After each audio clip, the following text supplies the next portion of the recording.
to the country blue, Woody and Lew got the sports for you.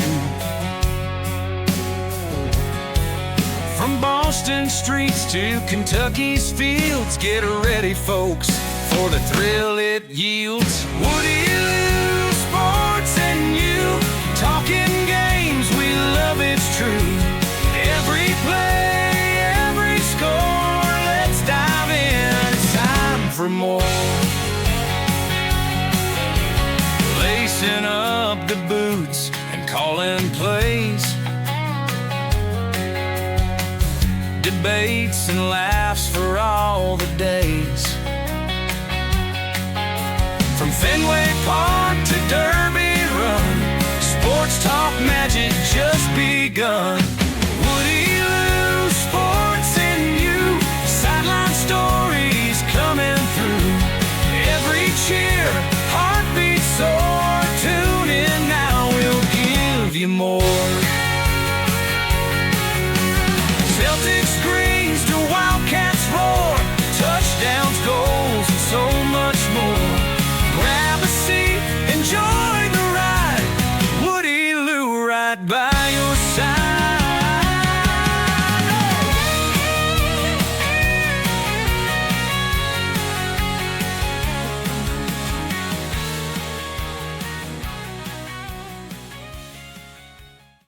The views expressed by the hosts are their own and do not necessarily reflect the official policy or position of the Department of Defense, the U.S. government, or any of its agencies. The information provided is for general informational purposes only and does not constitute legal advice. No attorney-client relationship is formed by providing this information, and nothing herein should be relied upon as legal counsel. For legal advice specific to your situation, please consult a qualified attorney. Braxton, happy Sunday, episode 21, Broadway Woody, Woody Lew, sports, and you. We got a jam-packed episode with a lot of ticker topics. But Braxton, how have you been? It's been a week, man. We followed up. We were here last week. We're back this week. So that's good news for us coming off of our 1-year anniversary. It's still in the trenches with the young girls, but we're thriving and we made it to another Sunday. Yeah, just happy to be here. So the first topic that you asked me to put on the ticker when we were doing our pre-show discussions was grit of the week. And that's all that you gave me. So I have no idea what this topic is going to be. So let's jump right in it. Yeah, so last week we talked about me running 10 miles on a quarter-mile track was my grit test leading into that episode. So this week I have not ran. I've not exercised. You can probably tell. But did give some grit to myself. Wednesday at 6:30 in the evening was my last meal for 40 hours. I did a 40-hour fast. Jesus did 40 days. I opted for 40 hours. Longest I've ever gone without food, willingly at least. What spurred that? Just like a cleanse, a flush, or just see how long you could go on your own personal hunger strike? So we do, me and my buddies do a Bible study on Tuesday, and one of the guys said he just did a fast. And if you know how I am, he said he did a fast. So I said I can do a fast. So I had my last meal Wednesday, and I told Kaylee the goal was 48. So let me break it down. So Wednesday, I started. I'm good. Well, actually, I'm miserable Thursday, like the whole afternoon. Yeah. Thursday night, I'm like fine. Like around Thursday night, I was okay. The sad part is Kaylee made cookies Wednesday and Thursday night. And Thursday night, she was tied up with Gigi. So I actually had to like pull the cookies and prep her plate of cookies Thursday night. That was tough, but we persevered, just had a coffee. And then Friday daddy date night in our house. Friday morning, I was a grouch. I was snapping. And anyway, got to the 40-hour mark. I was scared of breaking the fast, going 48 hours and breaking the fast Friday night at dinner. and we went down to the river in Savannah. So I broke it at like 11:30 or so, where that math works out to be. Had a small little breakfast, and then Thursday night, I'll tell you what, you can save a lot of money on adult drinks if you just don't eat for 40 hours and then you have an IPA or two. So it was a good time, but that was my grid of the week.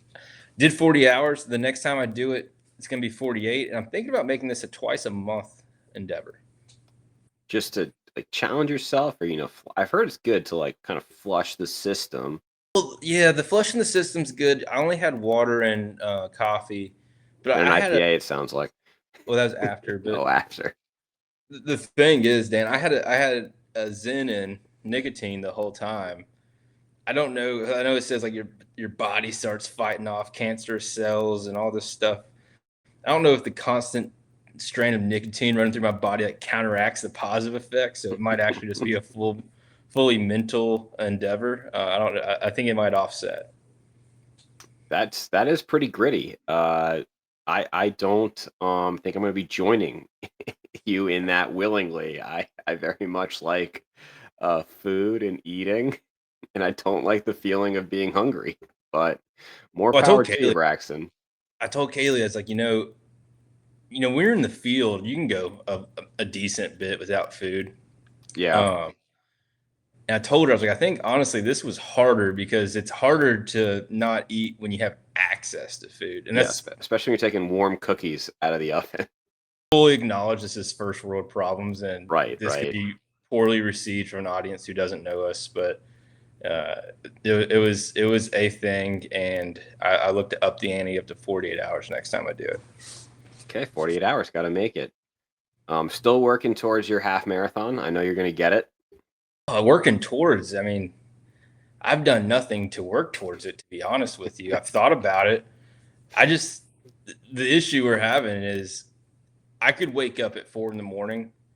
and go work out, and the girls will start waking up around 6. So I have like a 2-hour window there, but that's really early. So I don't do that. That is really. And I could also go when they're both at school. I got a 4-hour window, but it's do that, go work out, or go help around the house and maybe watch some YouTube videos and just relax before the chaos starts back up. So decisions are being made. I don't know if it's best for my health, but it's best for my sanity. That's fair. So I thought when you said you weren't going to eat food for 48 hours, that might be your personal hunger strike against what is the UK football program.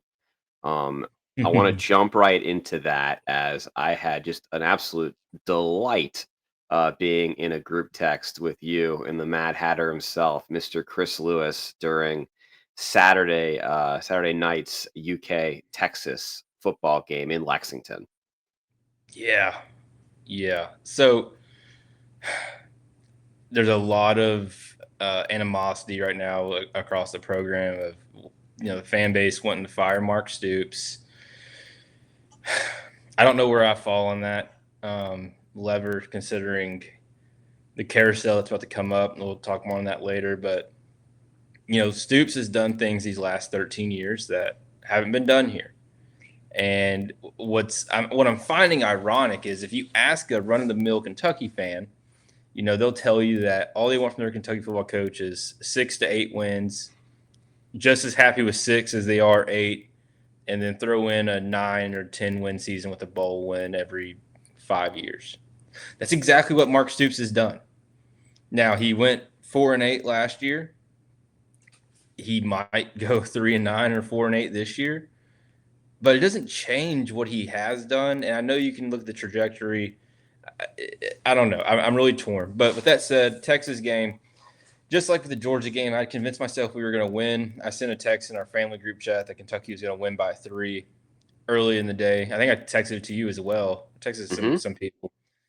I was in the Friday morning, I was in the school drop-off line, and Trooper Mac, I don't know if Trooper Mac's watching right now in the chat. He texted me. I was in the school drop-off line.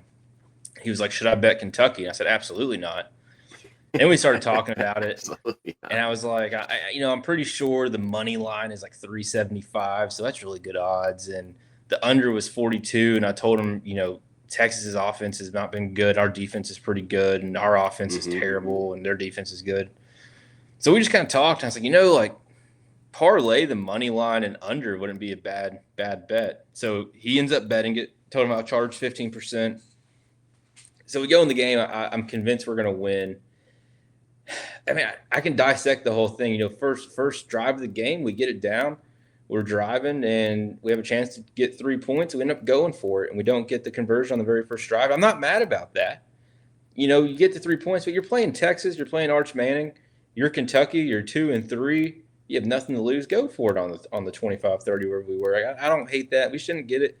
Defense played great. We didn't get any no turnovers, but the defense played great. Held them to ultimately 16 points, 13 in regulation. Here's the thing. I added you to the group chat. The night was rolling. It was deep, late into a SEC Saturday night, if you will. So in the fourth quarter, games 10-10, we have a chance with like 6 or 5 minutes to go down the field, kick a late field goal. Because we ended up having 40 minutes time possession the whole game.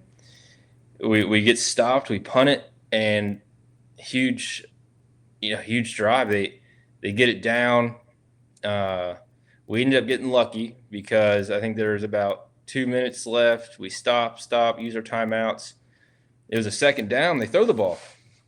We get a stop on 3rd and 1, and the guy gets out of bounds. 3rd and 1, hold them, timeout. They kick the field goal. We get the ball back. 57 seconds. We're down 3, and we got Texas. Chad Ochocinco's in the student section, Daniel, and I watched Cutter Boley, this redshirt freshman quarterback, drive the field in 53 seconds and get us points for overtime. Kid had a great game. Yep. And that's when I started to believe. And I told Matt Hatter, I told you, like, it's gonna hurt. However this goes down, That was exactly the line that you said. This one's gonna hurt. Kaylee's knocked out on the couch. I'm like in the fetal position, like just pacing. When we lost the coin toss and we got the ball first, I knew we were screwed. And here's the thing about what happened in overtime. We ran the ball straight. We first play of the game, or first play of overtime, Kendrick Law gets to like the 4-3-yard line. We got 4 chances to get in the end zone. We run it up the middle all 3 times, and no dice, get stopped. They end up getting a field goal. They win 16-13. Here, how do you look at it? Arch Manning played terrible. You look at every stat category except for the one interception Cutter Boley threw. We won every category: time, possession, yards, passing, rushing. They had 2 punt returns that totaled 80 yards, which set up their first scoring opportunity in their second. And you take those 2 punts away, we probably pitch a shutout, and he loses. And here's the thing: no one cares that we went to overtime and lost by 3 to Arch Manning in Texas. That we lost another game. Fan base is pretty dejected. I was dejected last night after the game. I ended up staying up for the post-game show. I was up till 2 a.m. listening to the post-game show. I just couldn't go to sleep. I just wanted to wallow in misery. But the weird thing, Dan, usually my heart was racing during the 1-minute drive to tie it. Mm-hmm. But over time, my heart was calm. You just knew. I felt like I accepted it, and that's a bad feeling as a Kentucky fan because I almost just accepted our fate. Mm-hmm. And here's the thing: when Kendrick Law got to the 3-yard line, the first play of overtime, I still had minimal confidence we were actually going to punch it in, and we were on the 3-yard line with 4 chances. So it is what it is. I love Kentucky. I love Mark Stoops. I don't know. I guess where I'm at, Dan, I don't know who we're going to hire this offseason with the jobs that are open that are going to make it any different. And I think ultimately, going on record, I said this about kind of Cam Ward and Titans. I'm going to say about Kentucky.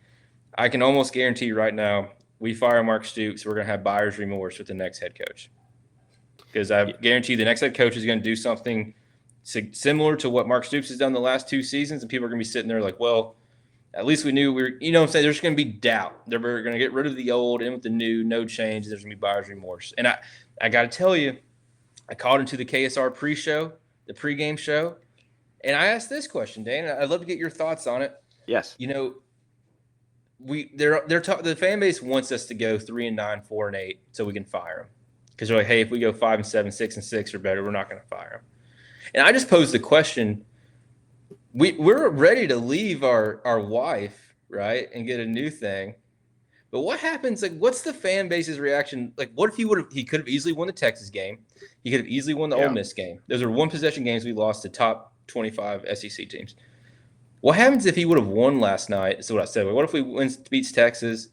He ends up beating Tennessee Tech. He beats Louisville, Vandy, Auburn, who might not have a head coach. Florida's not going to have a head coach. What if he goes 7-5 and he leaves us?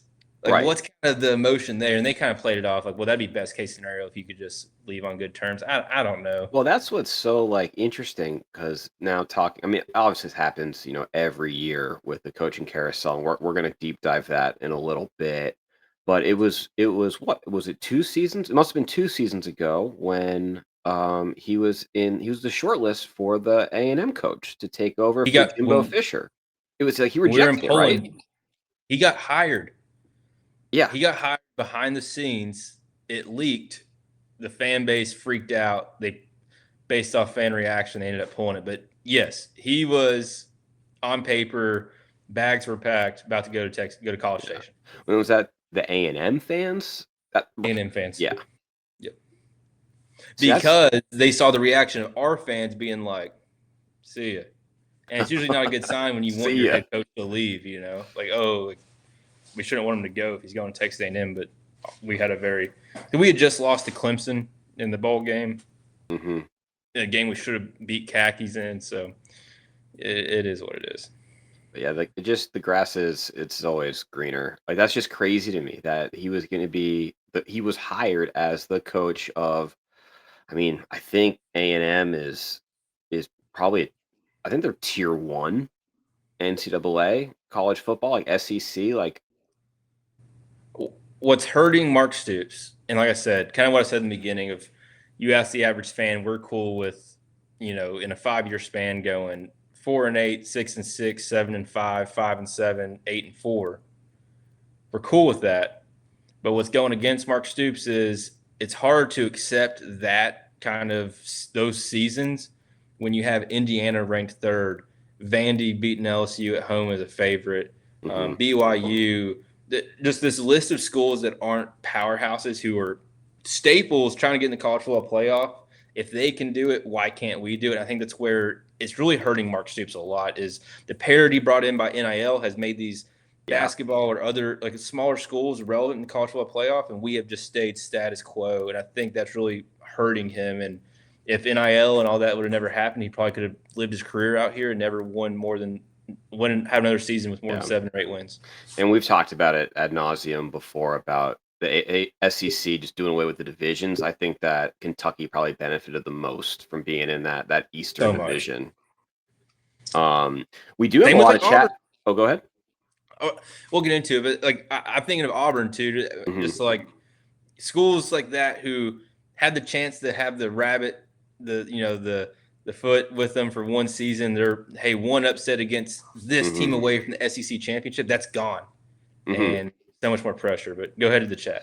Yeah, we got some good chatter in the chat. Miss Amy Lewis, she started off commenting on the grid of the week.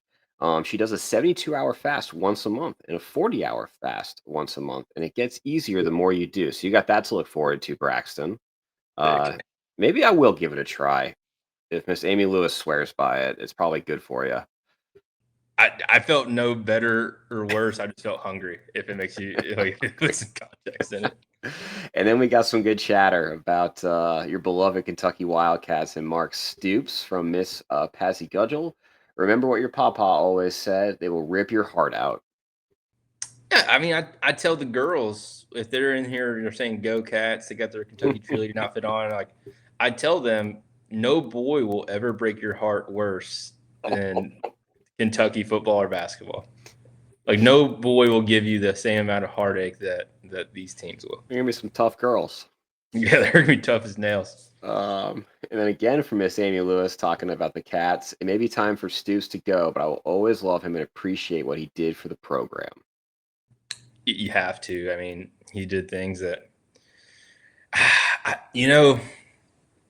think it might be on him with it's his staff, dude. Like, Why is Bush handling the offensive coordinator? If if Lane Kiffin had Cutter Boley, our freshman quarterback, he'd be on All-American watch list. Like, we got Kendrick Law. We have good players, man. We got good players. And, the best two coordinators he's had were Shannon Dawson, who I think in his best season got us 7 or 8 wins, and then Liam Cohen, who had the 10-win season, got us to 7 wins in that Clemson Bowl loss with Devin Leary, and now he's, I guess, 4-2, 4-3 in the NFL with the loss today to the Rams. So, yeah, he hit good twice, but in 13 years having 2 good coordinators and them never staying longer than 2 seasons, it's hard to build a program. And then lastly, on the topic of the Wildcats, the Mad Hatter, he had survived the roller coaster of last night and is chiming in with the A&M job broke Stoops emotionally. What do you think about that, Braxton? That was on the heels of his divorce too, Dan. So imagine getting divorced. I know, and the thing about his buyout, I don't want to get too deep in Kentucky on here, but he has that $38 million buyout that's due in 2 weeks, and part of his divorce that's came out. This is alleged, but on good authority, it seems as if, and you're a lawyer, so maybe you have some knowledge, but there's a clause. People are saying there's a clause in his divorce that says she has like proprietary ownership of any potential earnings not already included. Like, she's going to be owed like what he could potentially make that's not already set in stone. And they're saying like that has a big impact on him, like being willing to work a lesser buyout. Mm-hmm. So you have that. Yeah. He texts A&M, says, "We love you," and then breaks up with them right after he goes through a divorce. His kids are away from him. Liam Cohen left him right after that. So he got Liam Cohen back from the Rams, or they made him the OC. He gave him back for that one season. He's going to the Jags, but maybe Liam Cohen went to the Jags because Mark said, "I'm going to College Station." So, and now Vince Mara left for Louisville. So your best friend from Youngstown, he grew up together with, has been with you every step of the way. Now he's at the biggest rival down the road. He's tweeting, Jeff Brom's the best coach in college football. It has to hurt, man. Yeah, I don't know why people are so mad at him. We're Kentucky football. I want so badly for us to do like something like Indiana's doing or BYU's doing. And like we did, for a couple, 3-4 years where we were top 25, we could get up to 12, lose a game, go back to 22, and like kind of stay there. I love that. But that's not Kentucky football. And I don't know. I think he's done so much good for the program. And I would hate for and it's a generational thing. I think these young kids who are even younger than me, like these college age kids or like 25-year-olds, just they don't understand culture and history. They're just like, "Oh, he sucks. Like, get a new one." Old man Braxton Ball yelling, shaking his fist at clouds. Yeah, it's like it's Kentucky football, dude. Like, no, we're not. You gotta put it in, put it in perspective a little bit, take a step back. And I have no animosity towards Mark Stoops. So this is actually going a little off topic, but because you brought it up, this is something that occurred to me on Saturday morning watching my favorite college football morning pre-show, the Big Noon Kickoff. They were in Provo, Utah for the Holy War, BYU against the Utah Utes. But it got me thinking, like, at BYU, what does that tailgating look like? Because they can't drink.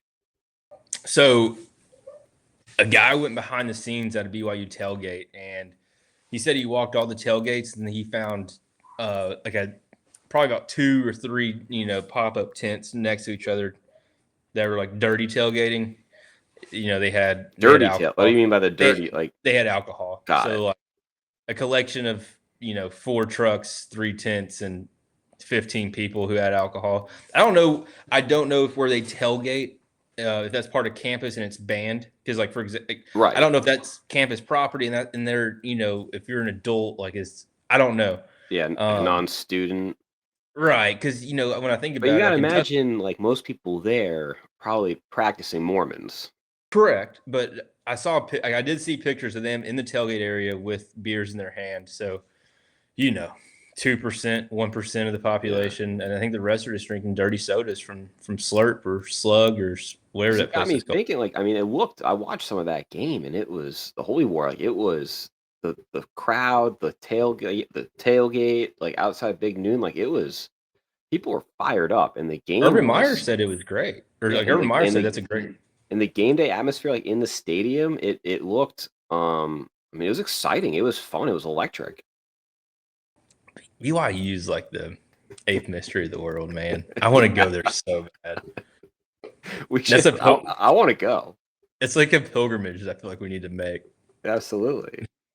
Elder Woody and Elder Lewis. I don't even the damage I do in that bookstore, Dan. That bookstore wouldn't be able to handle me. There's not enough bags in that place for me, and I want to go to that soda place. The the soda store they got that You your can't drink girlfriend. soda.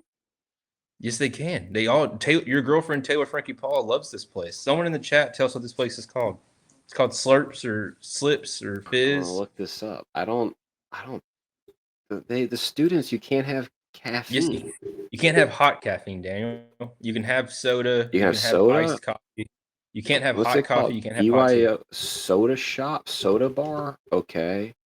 Student entrepreneurs open lounge, soda bar. Oh, it's got its own Instagram, Soda Bar Utah. They can have cold caffeine. They can't have hot caffeine, Dan. So they can't have. I think it's the Elliston Place Soda Shop. No, that's never mind. I don't think that's what I'm thinking of. But No. they get the dirty soda, which is like a Coke with coconut. They add a bunch of sugar and artificial flavors. That's what they do. That's how they get The it. Slab is located in the Tanner Building on the BYU campus and is open to all students every weekday. Yeah, there you go. I don't think this is it, but what's it called, producer Kaylee? Kaylee said check chat. Swig. Chat. Called Swig, Dan. Swig. Swig is where they go. Swig Soda Shop.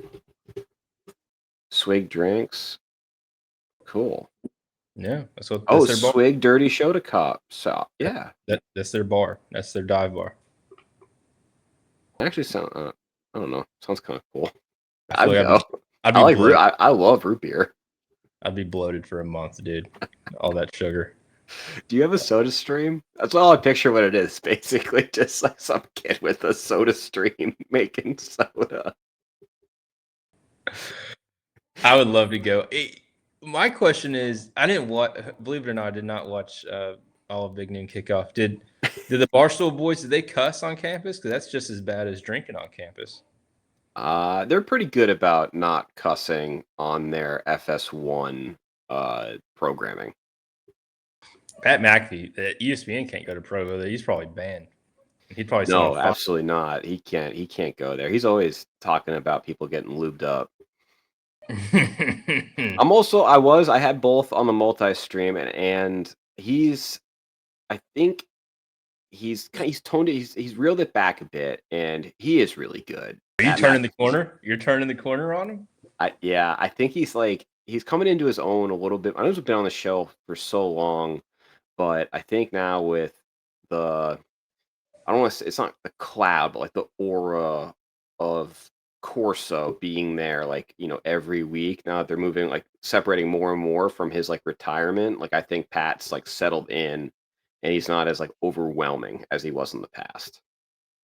Yeah, he doesn't feel like he has to compensate and talk over. Yeah. And I think they've made his position on the show, like his hierarchy, pretty clear. He is like he knows his place, and it's pretty high on the pecking He order. is College Game Day.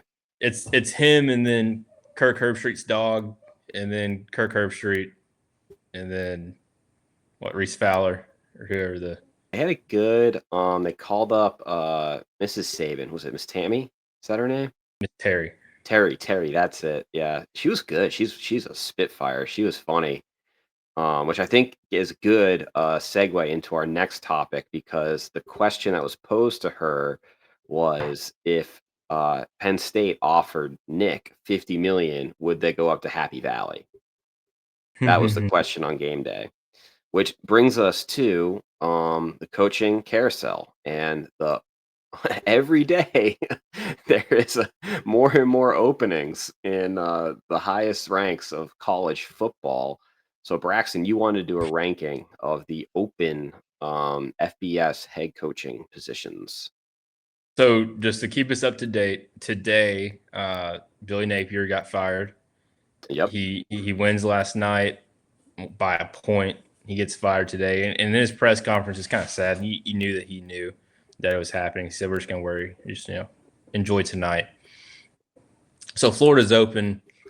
Now, one question before we get into the jobs that I'm going to list out. We're not going to include UAB and some of those smaller schools. Like Colorado State got rid of Norvell today. We're not going to include Colorado State. We're not going to include UAB.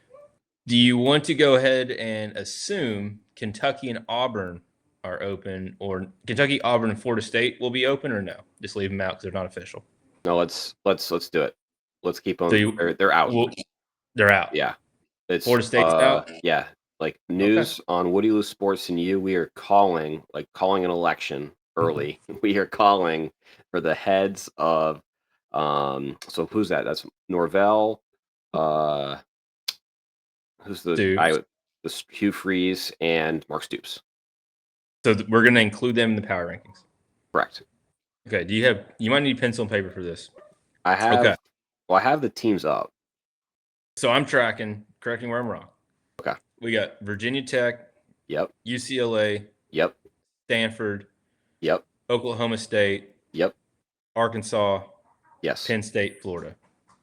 Yes, and you're missing one.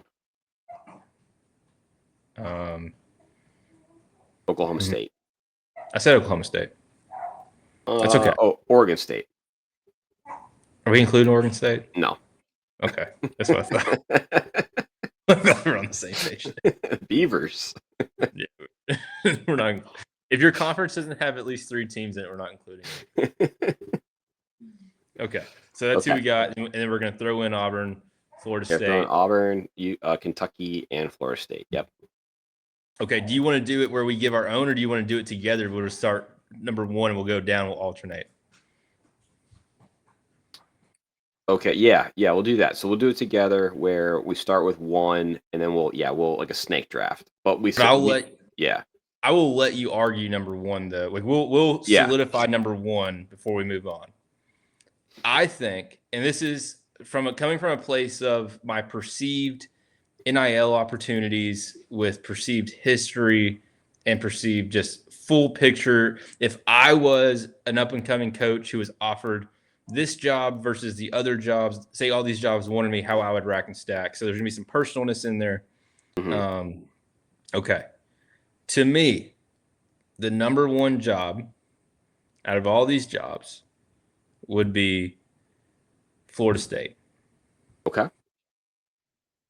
Now, the only thing that would make Florida State maybe right now not as enticing is the fact that I think to get Norvell and his staff out of there is going to cost to the tune of $50 million. To hire you and your staff is going to be expensive. So what impact that has to you being able to build a NIL roster, I don't know. Take that out for a second. If all these jobs, let's take out like buyouts, like all that stuff. So to me, Florida State's number 1. Reason being, Dan, is when you look at the ACC, Miami's good. Louisville is a fraud, but still has the ability to go down to Miami and beat them. Dabo's in shambles. You don't know what you're ever getting with Pittsburgh. Florida State has history, beautiful part of the country, really good opportunity for you to go there, get Florida State to back where it should be. And all you have to worry about, in my opinion, if you get that thing rolling, is beating Miami every season, segueing yourself into an ACC championship and eventual college football playoff berth, regardless if you're a top 4 seed automatic bid or if you get in there at 6, 7, 8. Florida State, to me, would be the easiest path to have continued success with high winning percentage and keeping the naysayers away. That's my case for Florida State number 1. I'll listen to what you have. So I guess let me understand, is this like for you, like what if you were a head coach, like where do you want to go, or are we talking about like the overall, like I think how the positions are perceived rankings? Okay, probably more personal because I think Florida or Auburn or Penn State would be perceived better. But I really think Florida. Do you want to do that? Yeah. So that's where I was coming at it from, like kind of like a Okay. national prestige level, and like Florida State, like they're not even in the top like four for me by virtue of being in the ACC. Wouldn't you want to be in a lesser Power Four conference? Well, I would think like if you were in these guys, like they're egomaniacs. You could They're own the ACC. But they don't want to own the ACC. They want to own the SEC Okay, and the so Big Florida's the Ten. number one job. I would. I think Penn State. I think Penn State's the number one job. Just history. Um, What I think history? Penn State is. What? When I think of Penn State, I think of Sandusky and Well, yeah, they Paterno. had that, but before that, I mean, Penn State was a national power throughout the '80s. I just okay. The thing is, at Penn State, that job is great, and you don't know it until you play the games. But are you going to be able to beat Ohio State? Probably not. So you can't beat Ohio State, and you're always going to be in the shadow. And the Big Ten's not held to the same esteem. If Michigan's good and you're beating Michigan, but you're not beating Ohio State, you can still work your way in to the playoff at 10-2 or 11-1. But I would argue it'd almost be easier for you to have continued success going 9-3, 10-2 at a Florida, because there's going to be more respect put on your record in the SEC versus the Yeah. Big Ten. That's my take. But I'm an SEC guy. I'm not a But Northeast guy. it's also, I mean, I don't know if this is being delusional, but Penn State fans, like they see themselves as the same, if not better, Ohio State and Michigan. Like they truly believe that they are at that level. I'll give you Penn State at 1. Okay. Then next is Florida. Oh, go ahead. Florida's Yeah. the clear number 2 then. Florida is clear number 2. Okay. So we got Penn State and Florida. It's pretty crazy. I guess that just goes to show like how good Urban Meyer was as a coach, because I mean they had it was probably an 8-year stretch. Florida was dominant. Yeah. I mean, they had phenomenal teams, Urban Meyer, and, you know, even go back more to Steve Spurrier. Like they have history. They invented freaking Gatorade. I don't know. I think that's debated between them and Florida State, but yeah, I think Florida. You're going to get the resources. The basketball team's really good, so there's going to have to definitely be some conversations there about where's the Mm-hmm. the wealth going to be divvied up with you got a top 5 basketball team coming off a national championship basketball. They were able to do it. They were able to do it with Urban Meyer and Billy Donovan back in the day. That was before, yeah, NIL. Exactly. So really, just on your own merits back then. But now that stuff kind of matters to a Mm-hmm. degree. So, but yeah, I think Florida's the obvious number 2. I would love Gainesville's awesome. I've been to a basketball game there. I haven't been to a football game. The stadium's right across from the street. So, beautiful place. Gainesville's an awesome town. The only thing, and that's the thing about these top tier jobs, is Florida, Penn State. You kind of see the least you get. Yeah, especially at And Florida. I mean, there's been 3 coaches since Urban left. Billy Napier, Dan Mullen. And then the guy from Colorado State, who I'm blanking on his name. Mad Hatter can help in the chat. But yeah, they've had 3 coaches, at least 3, since Urban left, and none of them have been able to win. No, I mean, not at all. They haven't had any like star players. I think they really thought DJ Lagway was going to be like their saving grace, like where they had Florida had a dominant Heisman type contender player come back. And I'm not saying he can't be, but you'll have to see how he adjusts with the interim head coach. And then, does he stay next year? Does he transfer? Who knows? And we're getting some good chatter right now from the Mad Hatter. I think this will help with the rest of our conversation. So his ranking, he's got Florida 1, Penn State 2, Florida State 3, Auburn 4, Arkansas 5, Kentucky 6, and he's providing us with some statistics. This is great for my future co-host. I'm appreciating this research. PSU all-time record, 946 wins, 412 losses, and 42 ties, a .691 winning percentage, 2 claimed national titles in 1982 and 86, and a bowl record of 32 wins, 21 losses, and 2 ties for 600 winning percentage. Kentucky's And one of those then- losses. And then for Florida, all-time record, 770 wins, 452 losses, and 40 ties for a 626 winning percentage. Florida was bad for a long time. Like, I'm telling you though, I know we're talking, perceived, but if Yeah. we're going back to the personal, if I had an offer of same monetary value between Florida and Florida State, I personally am going to Florida State. Yeah.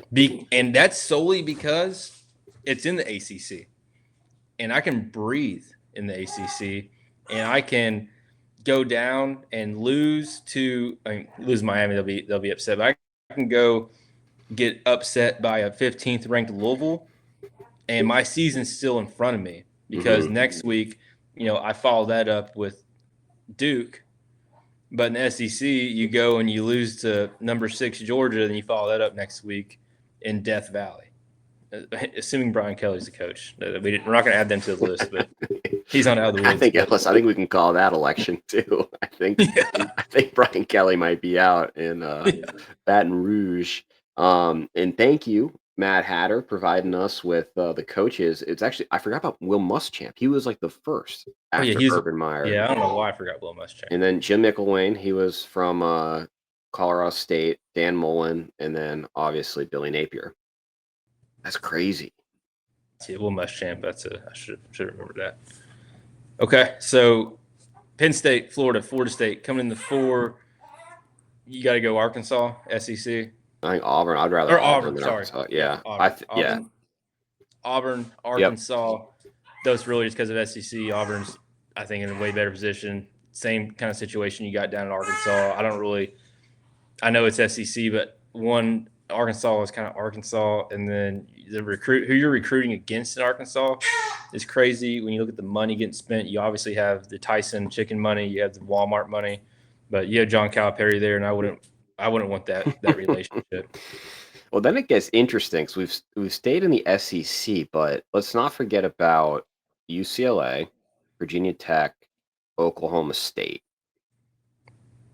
So I know Kentucky. I know Kentucky's personal to you, but I got a school that you didn't name. What's that? I got a school that you didn't name that I would put next. Let's hear it. Stanford. Interesting. Yes. Andrew Luck's the general manager. Mm-hmm. They had a stint where they were really nationally relevant when we were younger. Yeah, with Harbaugh. You had Andrew Luck. You had McCaffrey. Yep. You have players who are still relevant enough to these kids to recruit off of. Yep. Beautiful weather, beautiful part of the country. Palo Alto is pretty cold up there. It's not beautiful weather. Olympic school, so Yes. you can really shine. I personally think that you could turn that into something, and you have a general manager who's very intelligent, and I think being smart is a good way to succeed right now. And I think Andrew Luck's probably doing a phenomenal. I mean, he just kind of started this role, so I'm not going to base it off this season. But I can guarantee you, I'm going to go on record that Andrew Luck's going to be really good at understanding. I have this amount of money. These are the prospects who are available, and finding those guys who may not be on top of the rankings, but he can bargain for, who actually have potential that he can see that other people might not. They're going to be hurt, though, playing an ACC schedule, having to travel across the country like every other week. And that was also, this was a great point by Pat McAfee on game day. He picked, when they were doing their picks, he picked Notre Dame over USC because of the statistic that whenever Lincoln Riley has flown more than 1,000 miles for a game, they've lost. I mean, Kaylee's dad FaceTimed us Saturday morning. He's a Florida State fan. He went on he wouldn't stop going on about um, it's unfair to Florida State that they got to play a game, at 10:30 Eastern time at Stanford because that's 9:30 Central time, and these athletes are usually asleep by 9:30, but now you're expecting them because these kids are asleep by 9:30, expecting them to go and play a 4-quarter game past their bedtime, and I don't know. I don't think them playing at their bedtime is what contributes to bad play. I think more so their lead up to the game, their prep can Yeah. get off kilt a little bit. That's probably more impactful than them playing at 9:30 their internal clock.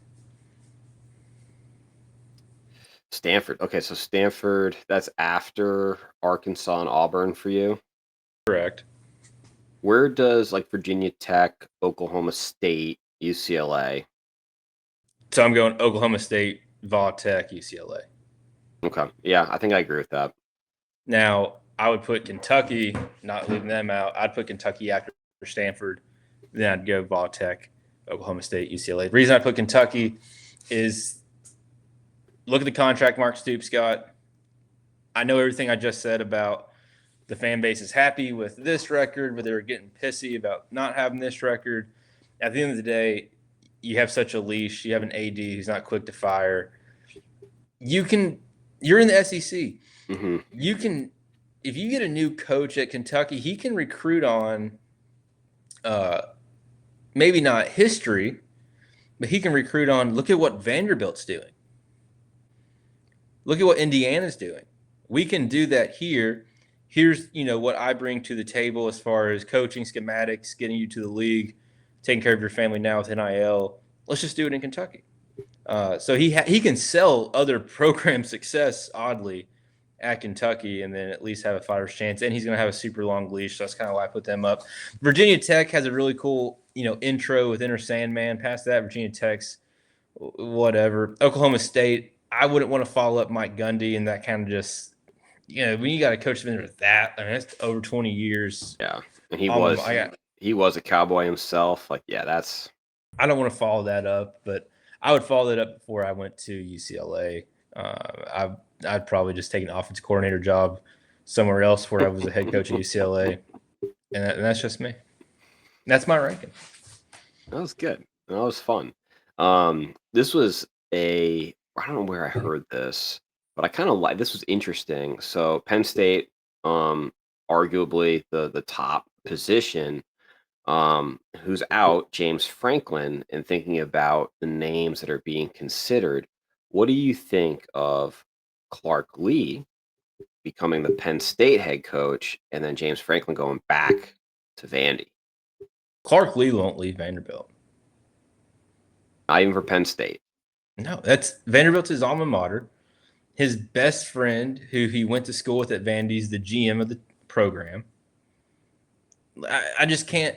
And maybe I'm just. Maybe I'm so loyal. Maybe my loyalty is just skewed when I think of my fandom. But even at the say the Citadel is a D1 team, right? Say the Citadel is a D1 team, and I became the head coach, and my college roommate, who's my best friend, Max, becomes the general manager. And we got this thing rolling. We're beating top programs. We're ranked in the top 10, top 15, knocking on the door to college football playoff, doing things that the Citadel's never done. Mm-hmm. And that's my home. That's where I went to school. I'm not leaving. I can't wait for that field to be named after me. I can't wait to get the dimensions for my statue. I'm not leaving. And that's just my loyalty. I don't think Clark Lee would leave. Because here's the thing, man. He's always wanted Vanderbilt to be this good. So why would he leave once he finally got it good? I surely don't. I don't know. Well, that's the thing. Is this have they plateaued? Have they peaked? Like they're not going to get a Diego Pavia every year, and I think he's just it. I mean, that's why James Franklin left. He left for Penn State because you have the chance of getting a Diego Pavia every year. it comes down to would Clark Lee rather have the chance to win one Sugar Bowl at Vanderbilt or 2 national championships at a different school, not his alma mater? What does he value? Does he value personal success and getting a championship for himself, or does he care more about getting the best possible bowl and regular season success for his alma mater, for them to have that as part of their history? That's what it boils down to, in my opinion. It does. It does. And I'd like to think like we're loyal guys. Like I mean, if I were able to coach at Notre Dame, I mean, I don't know anything about football and this will never happen, but I would, love to be the alum that, brings Notre Dame back to glory. It's like Mark Pope's not leaving Kentucky. Now, Kentucky's a top basketball school. Yeah, so Notre Dame's top football. Yeah, it's not. There's no upgrade. Like him going to Duke or Kansas would be a lateral move. Right. So maybe he leaves for the NBA. But it's just, I find it hard to believe like these guys, like they're such like, the alpha, like type A, like, and like I would think that, if you're in coaching, you play to win the game. And I think you'd want to have a chance at a national title. Yeah, I get that. But the college football playoff allows you to always have a chance if you're just a top 12 team. Yeah. And he can go. I mean, they're 6-1 right now. Yes. He can go 10-2. And some seasons, depending on how everything else shakes out, 9-3, and get to the college football playoff. And that's all you need. You don't have to go undefeated. And there's just a good chance that he goes. I don't know. If I was Clark Lee, I wouldn't do it. I think the name to really watch for in this coaching carousel, in my opinion, is Lane Kiffin and the Florida job, or Lane. I don't think he's not going to go to Auburn, but Lane Kiffin and the Florida job. And I'm also interested to see, based off what James Franklin was saying at College Game Day, where he's going to fit into this carousel and where he lands. I'm really interested to see that. Yeah, he will. He'll be a college. He'll be a head coach at one of the schools. I imagine that we mentioned. He has to try, or his contract gets jacked up. Yeah. But speaking of Diego Pavia and the Doors, this leads into our next topic, which is Heisman Trophy favorites. And we talked not at length, but we were texting back and forth about Diego Pavia and if he's legit or not. You're very much in the camp of yes. I don't know. Like maybe it's just style of play. Like he's it's just uncontrolled. It's like it's hard to describe his like style of play.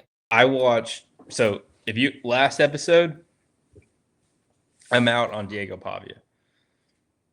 This LSU game changed me, maybe because I actually watched the full game, and I know they beat an LSU team that were calling for Brian Kelly's job, but dude's good. Like I'm not. Yeah. He's so cocky. Like he said the thing. He was like, after the Alabama loss, he said, "I just hope Alabama keeps winning so we can play them again." Like, just hey, we're gonna be in the SEC championship. Hope they keep winning so we can play again. He's so cocky. He talked about how they said on the broadcast that he looks forward. He said that after his pro football career, he's going to join the WWE. All 6 feet or 5'11" of him doesn't lack any confidence. But I watched him play and like, dude just kind of makes plays. He just keeps making plays. So you can't. He's got like a golden retriever energy. Like I'm talking about a young college kid. He just like seems kind of dumb, but he's obviously not. Like he's a good quarterback. I think he has skipped every media training class they've hosted at Vanderbilt. I don't think he's made it to one yet. Beyond cocky, I'll tell you right now, if he gets them to 10-2, and it's because of his quarterback play, he may not win the Heisman, but he'll be sitting there at the ceremony. And he's kind of just like a bowling ball, like style of play. Like he's like, I don't know. He's real. He's like a meatball, dude. Exactly. And I don't think he has a good arm. Like I watched him throwing. No, the ball, I don't think he does either. I feel like the ball's in the air forever on even short. Like I don't think he has a lot of zip in the ball, but they keep catching it. There's no way he makes it to the NFL as a quarterback. No. No, okay, we're on the same page. All right. No. He might make a training camp squad, but I mean he's no. He's got like a lot of like Maybe Johnny football, Johnny Manziel, like kind of swag, and also he just wins. Like he finds a way to win, but like he's like to me he's like a poor man's Johnny Manziel. You're gonna hear me cuss this kid so much when he plays Kentucky this year. The things I'm gonna say, because I have a bad feeling he's just gonna put it on us. And as long as he's not playing us, I love it. No, he's a poor man's Johnny Manziel, but I don't know. Johnny Manziel did all the stuff he did at Texas A&M. Now Johnny was a true freshman doing it. This kid's like 25, but he's doing it at Vandy, so you gotta give credit where credit's due. Yeah. And he is currently, so I'm looking at Bet MGM, no endorsement, no free ads, gamble responsibly. 1-800-GAMBLER, right, Braxton? 1-800-GAMBLER. He is currently 1, 2, 3, 4. He's sixth at a plus 1,300 for the Heisman Trophy. And the top five, we have Julian Sayin and Ty Simpson, Ohio State and Alabama quarterbacks, tied at, and also actually Fernando Mendoza also tied at 300. Fernando Mendoza from Indiana, and then fourth is Gunnar Stockton, Georgia, at plus 1,000, and then Marcel Reed of Texas A&M at plus 1,000. Carson Beck tumbled, rightfully so, after that Friday night performance against Louisville, getting picked off 4 times. He goes straight to the press conference and throws his wide receivers on the bus the whole time. Mercenary. Oh, man. Absolute mercenary. You know how these Heisman votes go. Like the writers are going to go with what's hot at the time. So pay attention to how the Big Ten shakes out. Whoever comes out on top in the season between Ohio State and Indiana, money should probably go that way. Ty Simpson's looking pretty good. Dude, Ty Simpson, I have so many opinions on him because the way Kaylee talks about him, and Kaylee just calls him Ty. I don't know how I feel about that. First name basis. Yeah, but he's playing a lot better. That Florida State loss in the start of the season just keeps looking worse and worse. But I'm thinking that might have just been a blip based off how they've played Georgia and Tennessee. Yeah, I mean, based off of Notre Dame last year losing to Northern Illinois, I don't think anyone really cares about like a week 1, week 2 loss. Mm-hmm. But I look at those 3 guys, but I'm telling you right now, if Diego Pavia gets them the college football playoff, I'd be surprised if they kept him out of the final voting. Because that's clicks, dude. That's ESPN and all them getting him there just on the red carpet. Like I don't even want to know what kind of suit Diego would wear to that event. And he would probably talk crap after he like came in third, and he'd say like, "Well, I'm gonna have a longer NFL career than that bozo." Right? And he'll be dead serious because he's too stupid to know better. And I don't even think he's trying to be mean. Like, I think he's just dumb. That's swagger. Yeah, I mean, maybe dumb's not the word. He's just like, I think I'm jealous because I'm like only 3 years older than Diego Pavia, and I have 3 kids and career and working my way towards retirement. And he's still playing college football, but for a 24, 25-year-old, he has the mindset of a 12-year-old in the backyard pretending like you're like hitting the last second 3-pointer to win like the NBA Finals championship. He's got a lot of. Go ahead. In his mind, there's no reason he shouldn't be, starting for the Bills next season. Like he would go into training camp like I'm taking Josh Allen's job. Like this is my job to lose. Like, swagger. He's got a lot of Gronk. He's got a lot of Gronk in him when it comes to like I just like kind of dumb, immature, like. I mean, I legitimately think he'd walk in and he'd go to like San Francisco 49ers training camp and being like, Mac Jones and Brock Purdy better prove something because this is my Oh, job. he would Like, just like, the first team would go out and he just line up under center and be like, Rook, what are you doing? get out of here, too. Oh, man, we didn't even give you a red jersey. Just go. Yeah. And then it's good to see we got some nods. I mean, this list is dominated by quarterbacks, which that's just the state of the game right now. But we do have Jeremiah Smith, Ohio State wide receiver at plus 1400. And then my preseason pick for the Heisman Trophy, a homer pick in Jeremiah Love at plus 3000. Did you see his performance on Saturday night against USC? I was preoccupied in Lexington, but I saw the final score, so I'm sure he was a big factor in that. Yeah, he rushed. It was in the over 200 yards. He is so good. I'm happy for your Irish continuing to go. I'm also interested to see how much longer Marcus Freeman is in Notre Dame, depending on how things play out. Yeah, that's been brought up. Like I said, I don't know if probably didn't say this on the show, but we texted this. Like, yeah, you're not doing your job as an AD of Penn State, of Florida State, of Auburn, if you're not making calls to Marcus Every age Freeman. possible. Yeah, Marcus Freeman to Chris Signetti to probably even like Ryan Day. Like, You shoot. Yeah, I mean, when Kentucky, when John Calipari left, we called Billy Donovan and Jay Wright. yeah, Jay Wright's he's a post game host, and Billy Donovan's sworn off coaching. Like, we still gave him the call.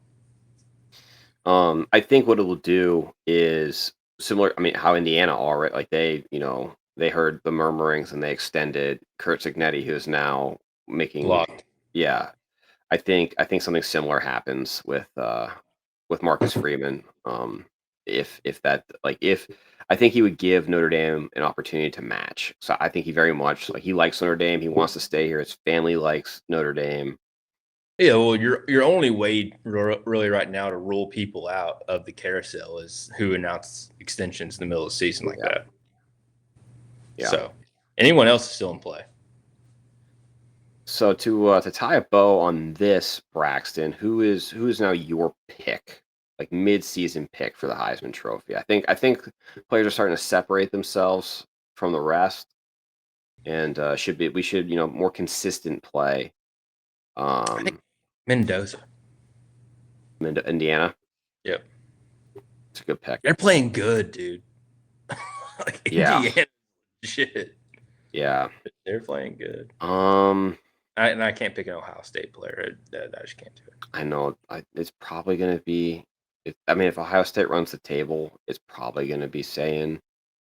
I want to stay with my preseason pick of Jeremiah Love. Like, if he can keep stacking up yards and Notre Dame makes the playoffs, he'll at least be in New York. Yeah, I mean, and that's half the battle. Okay. So we are getting close to over the hour mark, Braxton. We had a topic of 21 questions for our 21st episode. So this was important to you. If anyone in the chat wants to And I thought you would lead the show with, like, throughout the show, put in any questions you had. So we're kind of pressed against it right now, and I don't even know how many people are watching, and they probably we all got 4 concurrent viewers right now. There we go. Man, we got to get our socials figured out. We got to get some new blood in here, dude. Well, while we wait for questions, I think we'll go probably not the best lead with the episode title, and it clearly didn't bring anyone in for viewership as Broadway Woody. But I went to my first NFL game today, Braxton. The Patriots, number one AFC East Patriots creamed the Tennessee Titans at Nissan Stadium in Mike Vrabel's return to Nashville. Vrabel came back today. Yep. I don't even keep up with the Titans. I don't even know who their interim head coach is. That's awesome. And Vrabel, I heard. I didn't know. Did he end up winning the game and had the fans chanting for him as he exited the field? Well, that was the really fun part, was that it was basically a home game for the New England Patriots with the amount of fans, Sure. similar colors to the Titans, but there was definitely, from my vantage point, more Patriots jerseys and hats than Titans. So we were chanting Vrabel at the end. You know, so Kaylee asked me today. She said, when we moved back up to that neck of the woods, and you're only a 2-hour drive from Nissan Stadium, are you gonna find yourself as a cheater, an adulterer to my girlfriend? And I told her it's not cheating if you're just talking. So like finding myself at a game, but and I don't want to keep going on, but every week that passes, Cam Ward just continues to show you why you didn't need to draft Cam Ward, because Cam Ward does nothing that Will Levis didn't do, and he's actually statistically way worse than Will Levis. And Will Levis was on a statistically way worse team as far as offensive line goes. So it's just a wasted draft pick, and that comes from the top. I mean, Mike Bergonzi, he comes from Kansas City, so they just assumed that he was going to have a Patrick Mahomes effect. But you can replace the players all you want. You can't replace the Andy Reids and the coaches of the world. Mike McCoy coming out calling the game. He was out there running allegedly. I wouldn't know this. I don't keep up with it, but he was like running stadiums before, and everyone was all hyped. But Cam Ward throws for, I don't know, 250 yards or so today. Had a pick, fumble. Man, he threw for a lot of yards, but he still lost, 31-13, I think. I don't know. So 31-13. yeah, Titans scored for the first time in the first quarter this year during that game. Actually, Cam Ward started off pretty hot. Titans got up to 10 points pretty quick. yeah. Touchdown in the first quarter. I don't know who they hire, man.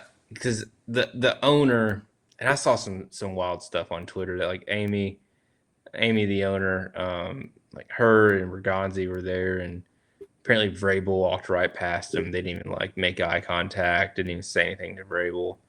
And Vrabel, he's probably the first or second best coach in Titans history. And we ran him out, dude. And I'm glad he won. Good for him. He should still be the coach of Tennessee.